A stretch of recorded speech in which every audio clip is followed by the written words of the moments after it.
कुछ मेंबर्स के सवाल ले रहे हैं। तो संजीत कुमार जी कह रहे हैं कि सर जी, मैडम जी, राम राम। आपको भी राम राम सर। कह रहे हैं कि please guide on ji Maruti and नमस्कार। UltraTech cement for minimum 1 year. कम से कम 1 साल का अगर नज़रिया है तो मारुति और अल्ट्राटेक पे आपका व्यू क्या है? Maruti and UltraTech, UltraTech cement and Maruti, दोनों ही महंगे स्टॉक, मतलब महंगे मतलब टिकट वाइज महंगे है दोनों स्टॉक्स आपके पास में। ओके। एंड मारुति,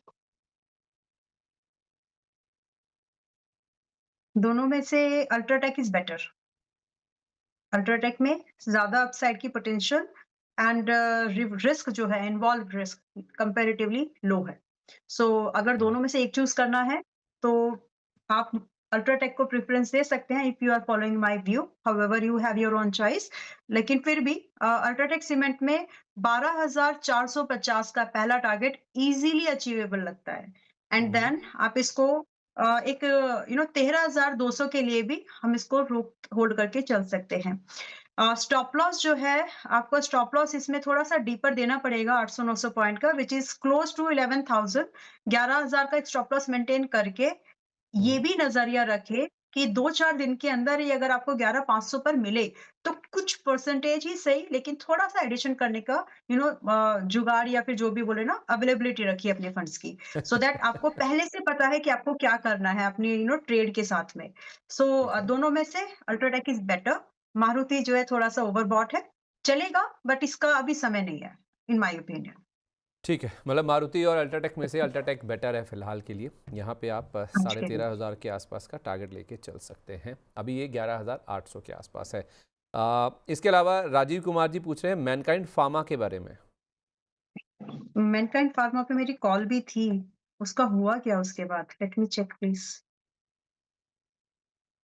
या it worked. Alright. Mankind pharma, उसका टारगेट 1 सेकंड में just give me a minute Sandeep ji. हालाँकि आपके शो पर भी मैनकाइंड फार्मा 4-5 हफ्ते पहले की बात है। मैनकाइंड फार्मा रिकमेंड किया था मैंने यहाँ पर भी। लेकिन टारगेट 2300 का दिया था। नहीं हुआ है, टारगेट हिट नहीं हुआ इसमें। बट अभी आप अगर इसमें हैं तो बने रहिए। जिस तरह से ओवरऑल ब्रॉडर मार्केट में थोड़े बहुत प्रॉफिट बुकिंग के सेंटिमेंट्स होंगे, तो जो फार्मा या फिर जो बाय नेचर जो हेज काउंटर्स हैं, उनमें इंटरेस्ट बनता है। And Mankind pharma is kind of stable company. तो आप इसमें फिलहाल बने रह सकते हैं। ना तो टारगेट हुआ है, ना ही स्टॉप लॉस। एंड टारगेट यहाँ पे 23 ऑनवर्ड्स था। यहाँ पे मिनिमम टारगेट 2300 से लेकर के 3000 तक दिए थे मैंने। I mean hmm. डिपेंड कितने समय के लिए आप होल्ड कर रहे हो। तो अभी भी आप इसमें हैं तो बने रहिए। स्टॉप लॉस जो है इसका 2000 का है और अभी भी इंटैक्टेड है। सो तो ना मैम, टारगेट हुआ है, ना stop loss, one can wait for it. तो कितने लेवल पे ये बाइंग आपने सजेस्ट की थी? क्या लेवल था उस समय? 2125। 2125। तो वहाँ जी। से कुछ 65 रुपये के आसपास का मूव आ गया, 3% के आसपास और ऊपर मान लीजिए आ गया। अभी भी बाइंग की गुंजाइश हाँ, है अगर 2300 से 3000 के टारगेट हैं तो? अगर स्टॉप लॉस 2000 का मैनेज कर सकते हैं तो येस, इसमें पोटेंशियल है। एंड हम्म। जो नज़रिया था वो एक मिड टर्म इन्वेस्टिंग का था, यानी less than 1 year but more than 3 months. ठीक है, ओके, परफेक्ट है। तो ये बात होगी मैनकाइंड फार्मा की। एक मैम सरला पॉली देखिए, 250 क्वांटिटी है। आशीर्वाद दास जी हैं, इनका सवाल है हुँ। ये। एक तो इनके पास सरला पॉली है 250 क्वांटिटी 110 रुपये के रेट पर, और दूसरा इनके पास सेंट्रल बैंक है 105 क्वांटिटी 59 के रेट पर। एक बार कहने की आप रिव्यू कर दीजिए इसको। सरला पॉली आप कितने समय तक रख सकते हैं? और दूसरा क्या बताया इन्होंने? Central bank. Central bank. Okay. Sarla poly 89 पर है। इनका बहुत ऊपर का लिया हुआ है, 110 रुपये का लिया हुआ है। हुँ। लॉस सेक्टर है से तो काफ़ी। सस्ता है, प्रॉफिट है। ओके। लॉस तो दोनों में ही है बल्कि। लॉस तो दोनों में ही है। ठीक है, अभी आप ना इसको एक चांस तो दे ही दीजिए। आपकी 110 के आस-पास की बाइंग है ना? तो जी जी। सरला पॉली अभी 89 पर है, क्लोज़ टू 90 है। थोड़ा-सा समय और दीजिए, उसको रुकना भी मत दीजिए कि आपके पास शफलिंग का समय ना बचे। So just try hmm. To give another 2 months to it. And possible है कि आपको 100 से लेकर के 105 तक का एक मूवमेंट इसमें दिख सकता है आपको। तो हम्म। आपका जो लॉस है, वो लॉस थोड़ा-सा रिकवर हो जाएगा, कम हो जाएगा। उस हिसाब से आप इसको थोड़ा-सा रख सकते हैं। 2-3 हफ्ते का ही व्यू रखिए, उससे ज़्यादा कम कर दीजिए, 2-3 हफ्ते का समय मूवमेंट के हिसाब से जो इसमें बन सकता है, इट्स मोर देन इनफ। तो आप उतना ही इसको रखें। स्टॉप लॉस ज़रूर रख लीजिएगा इस बार।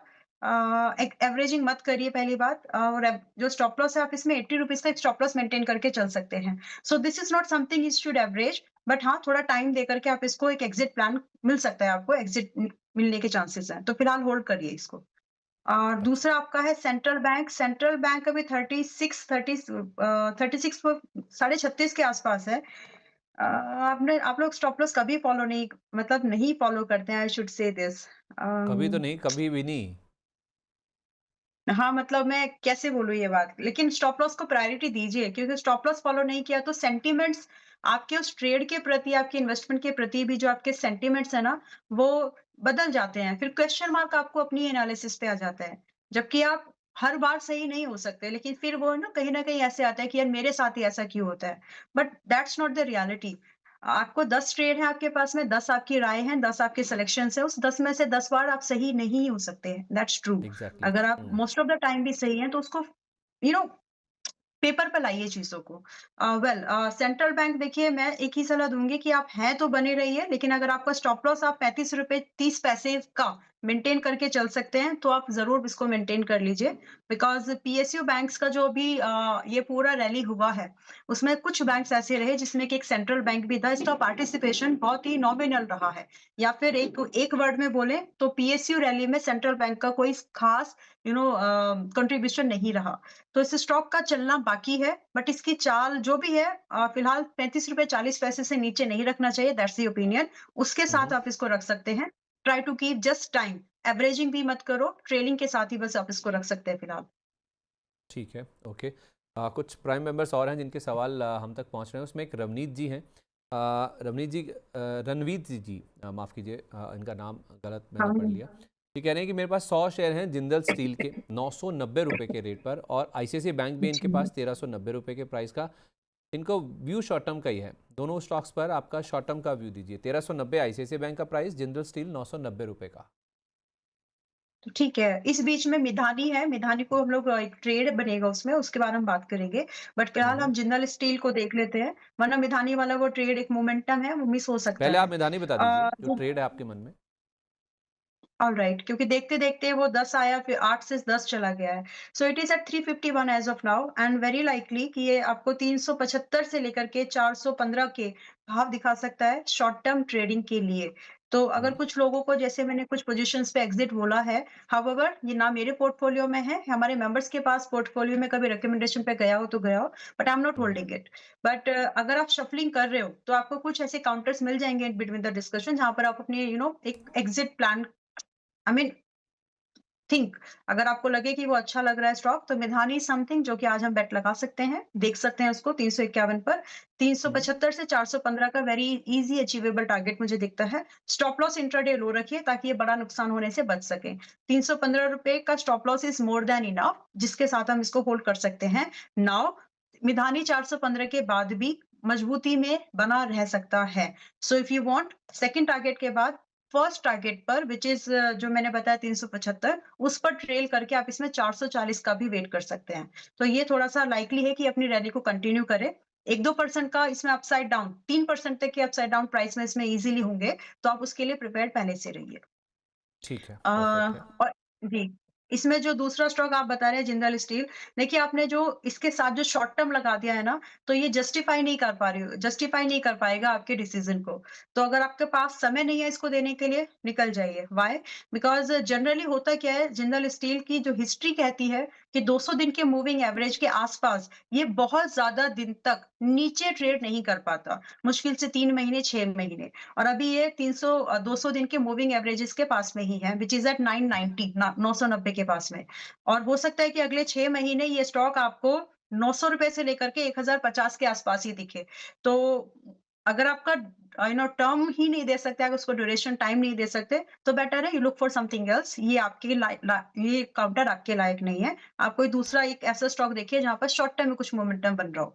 क्योंकि ये आपसे डिपेंड करेगा मिनिमम 1 ईयर की अच्छे टारगेट्स देने के लिए, and that's the nature of this stock according to price and industry जो भी चलता है इसमें। ठीक है। दूसरा आपने दिया है आईसीआईसीआई बैंक, जो कि हम्म। 1350 आई थिंक इन्होंने बोला था।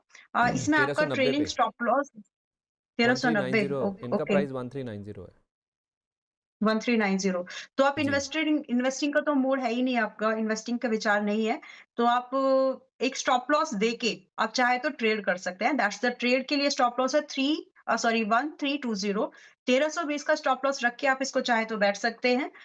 जिसमें कि 1380 से लेकर के 1420 तक के टारगेट आपको यहाँ पर मिल सकते हैं। But let me tell you, bank Nifty अगले कुछ दिनों के लिए इन माय ओपिनियन थोड़ा-सा वीकनेस को कंटिन्यू करेगा। तो हुँ। Think again before making any decision. ठीक है, तो थोड़ा-सा आप विचार कीजिए आईसीआईसीआई बैंक में। तो इनको एक स्टॉप लॉस दे दीजिए, अगर ये बने रह सकते हैं तो? 1320 इससे नीचे की जरूरत भी 1320। नहीं है। ठीक है, परफेक्ट है। 1320 रुपये का स्टॉप लॉस लगा के आप इसमें बने रह सकते हैं इन एंटिसिपेशन की यहाँ पे कुछ मूव ऊपर की ओर आता हुआ दिखेगा। इस बीच आपको मैदानी का स्टॉक दिखा देते हैं जो मिश्र धातु के नाम से है। ये स्टॉक मैं आपको कह भी रहा था कि एक ऐसा स्टॉक है जो कि फिलहाल एक छुपा रुस्तम है। मेटल स्टॉक्स में जो पूरी रैली बनी है ना, उसमें इसमें पार्टिसिपेट नहीं किया अभी तक।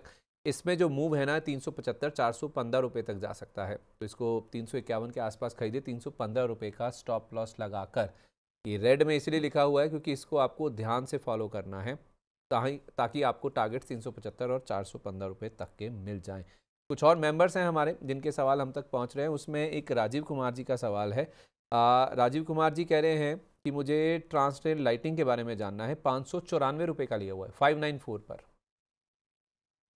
594। ओके, बहुत ऊपर की बाइंग है, लेकिन अब ये मुझे इसलिए बोलना पड़ रहा है क्योंकि स्टॉक सपोर्ट लेगा नहीं इतने फिलहाल। तो मेरी नज़र में ये वापस से ट्रांस रेल लाइटनिंग जो है अभी हम्म, 570 के आसपास में है। इट इज़ लाइकली कि ये 510 पर आए। तो अच्छा। यस, तो आप थोड़ा-सा देखिए कि क्यों, हालाँकि ये चलेगा, लेकिन बाद में चलेगा।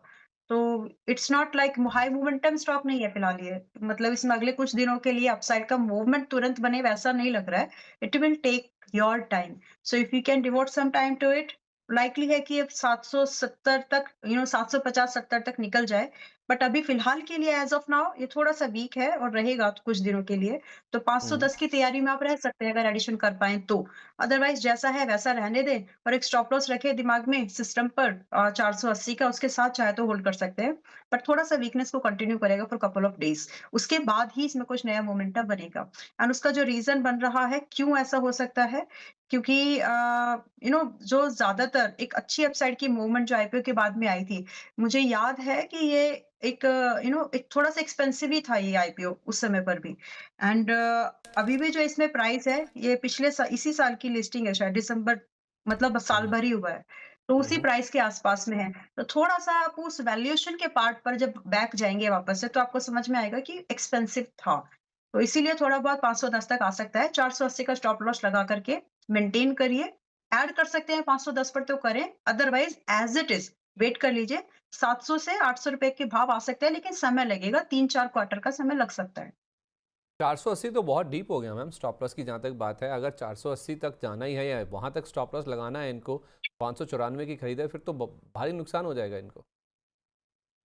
594 की खरीद है तो 510 पर अगर एवरेजिंग कर सके, स्टॉक में देखिए प्रॉब्लम नहीं है। स्टॉक बाय द टाइम ये प्राइस आएगा 510 के आसपास, तो इस सेक्टर से कहीं न कहीं थोड़ा सस्ता हो जाएगा। कंपनी में पता क्या है मैम, प्रॉफिटेबिलिटी है, तो वहाँ तो पता क्या है जी। अब मुझे आपके ना, अब आपके कॉन्फिडेंस पे मुझे भरोसा बहुत है कि नीचे आना है, तो मतलब मैं अब डाउट नहीं करता हूँ। तो डर इस बात का है कि अगर ये नीचे आना ही है, चलने से पहले चलेगा, नो डाउट आप कह रही हैं, उससे पहले एक बार नीचे आना है, अगर इसकी दशा दिशा बता रही है ये, तो व्हाई नॉट एग्जिट या फिर कोई और स्ट्रैटेजी अपना लें कि 480 का चेहरा ही ना देखना पड़े।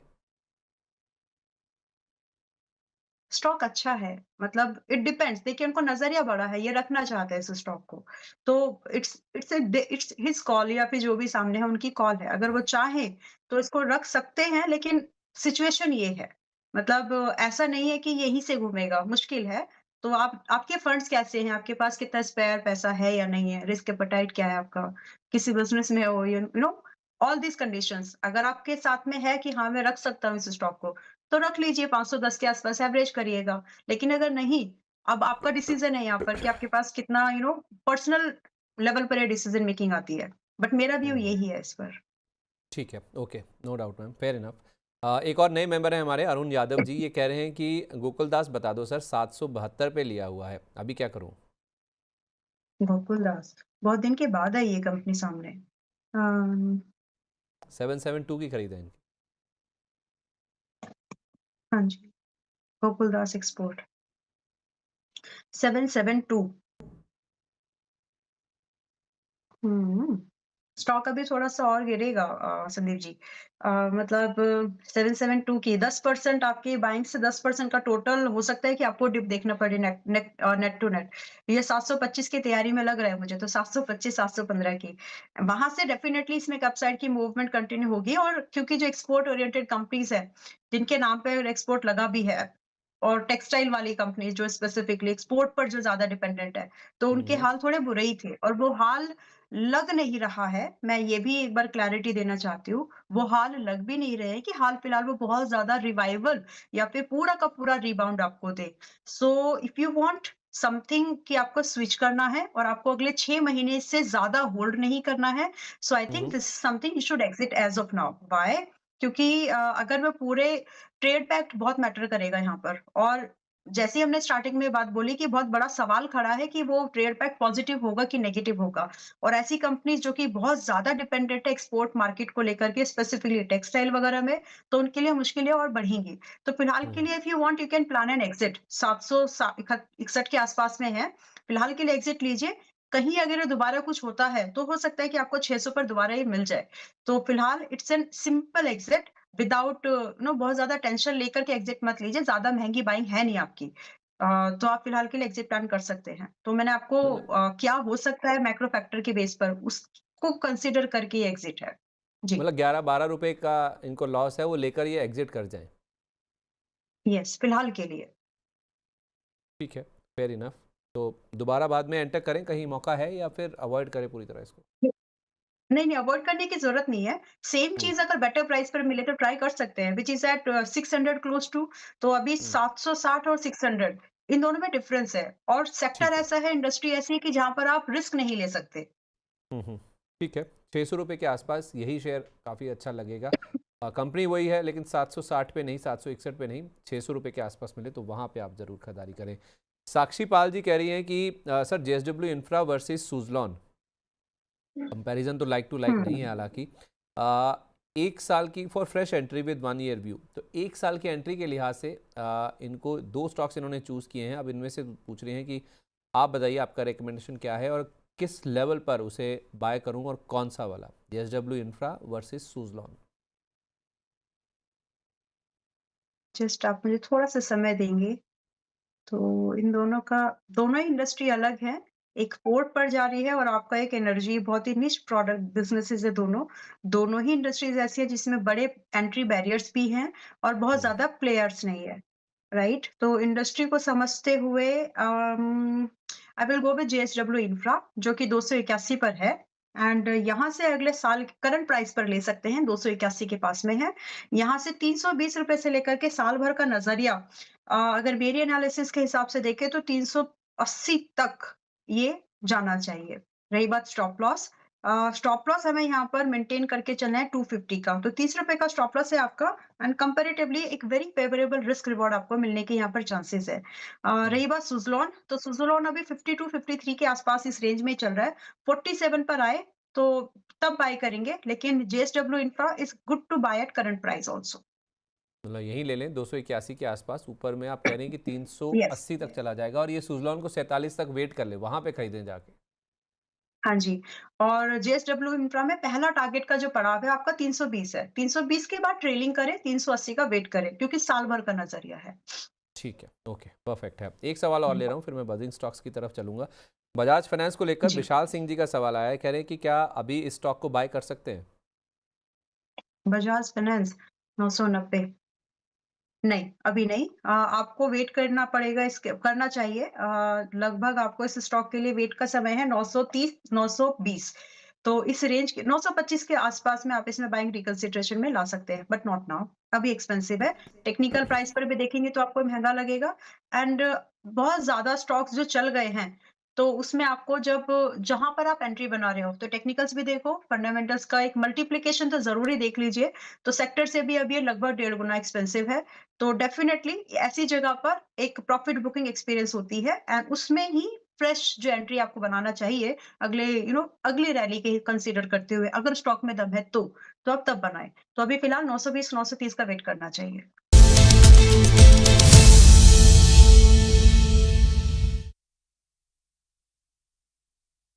चलिए, तो ज़्यादा समय है नहीं मैम। अब वो सवाल मैंने भी होल्ड कर लिया, 1.5 घंटा मैंने भी इंतज़ार कर लिया। आपने कहा था कि अपॉर्चुनिटीज़ बहुत हैं मिड कैप स्मॉल कैप में, याद है आपको? एक आपने बताया सिर्फ मिधानी, मिश्र धातु, और बताइए, मुझे तो लंबी लिस्ट एक्सपेक्टेड है आज।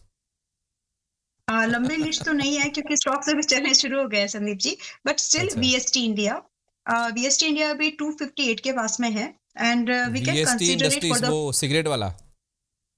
हाँ VST industries not India sorry VST हाँ, इंडस्ट्रीज 258 पर है। 270 से लेकर के हम लोग 290 के भाव के लिए इसको शॉर्ट टर्म स्विंग ट्रेड के हिसाब से ट्रीट कर सकते हैं, जिसमें कि जी, हमारा व्यू जनवरी तक है सिर्फ। मतलब मैक्सिमम 1 मंथ का टाइम देकर के हम इसको लेकर के चल सकते हैं, जिसमें कि हमारा ठीक है। स्टॉप लॉस हम 242 पर मेंटेन करके एक टारगेट के एक्सपेक्टेशन में इसको होल्ड कर सकते हैं। इनफैक्ट अगर सेकंड टारगेट जल्दी हो जाता है, तो ट्रेल कर लीजिएगा लगभग 270 पर and hold for further more upside movement. ठीक है, बस एक ही? बस फिलहाल ये 2 ही है। 2 स्टॉक्स आई थिंक हमने डिस्कस किए हैं। अच्छा, मतलब मिश्र धातु को भी इसी में ही कंसिडर कर लें? यस, मिश्र धातु एक मौका है। अभी मेटल जिनके हाथ से निकला है, उनके लिए मिश्र धातु तो मतलब इट्स लाइक अ चांस। अभी आप हुँ, ये मौका मिल रहा है तो उसको एनकैश करिए क्योंकि बाकी सारे स्टॉक्स तो काफ़ी रन अप कर चुके हैं। वहाँ पर you hmm, got to wait for a pull back but this is giving you entry and buy the ठीक है। टाइम हम जब डिस्कस कर रहे थे इट वाज़ 10% और मेरे ख्याल से उसके बाद 3% तक अप भी गया है। But that's not only we are targeting something much more higher target for this, तो one can look for it. मुझे तो लगा था बहुत सारे स्टॉक्स आप बताएंगे, आप कह रहे थे मिड कैप स्मॉल कैप में बहुत सारे मौके आपको दिख रहे हैं, तो आपने दो ही बताए, वीएसटी इंडस्ट्रीज और मिधानी। इनफ है। नहीं स्टॉक्स नहीं, मुझे बहुत है लगा था कि लेकिन शायद शायद अगर मिड कैप स्मॉल कैप आप कह रही हैं ना ऐसे इन पर्टिकुलर, तो शायद सेक्टर वाइज या कुछ 3-4 सेक्टर ऐसे होंगे जहाँ पे बड़े बड़े मौके दिख रहे हैं। एक थोड़ा-सा स्टेबल है फिर मतलब वो ऐसा नहीं चलेगा जैसे कि आपके मेटल्स चले हैं। तो वो मैरिको है, मैरिको अगर आप देखें तो 750 पर है एंड मैरिको कम से कम आपको 785 से लेकर के 800 का भाव दिखा सकता है। But range wise it's like 50-60 point. फिर भी मौका है, सेफर है। जैसा रिस्क है इसमें वैसे इसमें रिवॉर्ड भी है। सो तो उसका नेचर ही ये है भी ना, हम लोग देख सकते हैं। मैरिको का तो यस, नेचर इसका ही है, नेचर वो ही है। एफएमसीजी है, तो हाई बीटा यस, नहीं है, वो लो तो बीटा है। तो अगर आपका टारगेट अगर बहुत छोटा है या बड़ा बड़ा नहीं है, तो रिस्क भी काफ़ी कम रहता है इसमें। तो 751 के एग्ज़ैक्टली आसपास अगर लिया, तो आप कह रहे हैं कि 785 800 रुपये तक की अपसाइड आएगी, फिर इसमें स्टॉप लॉस क्या रखना है? 725 मोर देन इनफ है। सी जैसा स्टॉक जो हाई बीटा स्टॉक्स होते हैं वहां पर जनरली ऐसे ही होता है कि आपका स्टॉप लॉस भी बड़े हैं and it gives you feel like an options, जैसे कि आप ऑप्शंस ट्रेड कर रहे हो। Just the good thing is कि वो जीरो नहीं होते और ना ही एक्सपायर होते हैं। ठीक है, परफेक्ट है। तो 3 नाम आपके सामने आ गए। एक मिश्र धातु मिधानी 351 के आसपास, 375 415 का यहाँ पे टारगेट है, 315 रुपये का स्टॉप लॉस हो गया आपका। दूसरा नाम वीएसटी इंडस्ट्रीज 258 के आसपास, 270 290 ये आपके टारगेट प्राइस हैं, और 242 रुपये ये आपको स्टॉप लॉस के तौर पर मेंटेन करना है। और तीसरा नाम बातचीत में निकल ही आया, एक लो बीटा स्टॉक है, कम रिस्क है, कम रिटर्न की एक्सपेक्टेशन है, लेकिन स्टेबल स्टॉक है, वो है मैरिको का। 751 के आसपास आप खरीदें तो आपको इवेंचुअली 785 से 800 रुपये तक के टारगेट्स इसमें मिल जाएंगे। स्टॉप लॉस आपको इस केस में रखना होगा 725 का। ये भी 1 महीने का ही कॉल है। यस, एक महीना नहीं, इसमें आपको थोड़ा सा समय देना पड़ेगा, इतना फास्ट नहीं चलता ये, इट विल टेक टाइम 2 से 3 महीने। मैक्स। ठीक है, तो 2 से 3 महीने में मैरिको में भी आपको 785 से 800 रुपये तक के टारगेट्स।